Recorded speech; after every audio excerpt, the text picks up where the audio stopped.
Ingon diya sa Romans chapter 6 verse 23. Kay ang bayad sa pagpakasala mao ang kamatayon, apan ang gasa regalo sa Dios mao ang kinabuhing walay katapusan nga anaa kang Kristo Jesus nga atong Ginoo.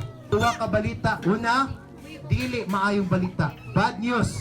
Ikaduha, good news, maayong balita. Magsugod ta sa dili maayong balita. Ang bayad sa pagpakasala mao ang kamatayon.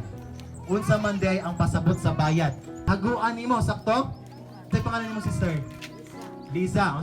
For example, si Sister Lisa ng Laba. Siya sa malabunan ni Sister Susit. Babae gid si Sister Susit.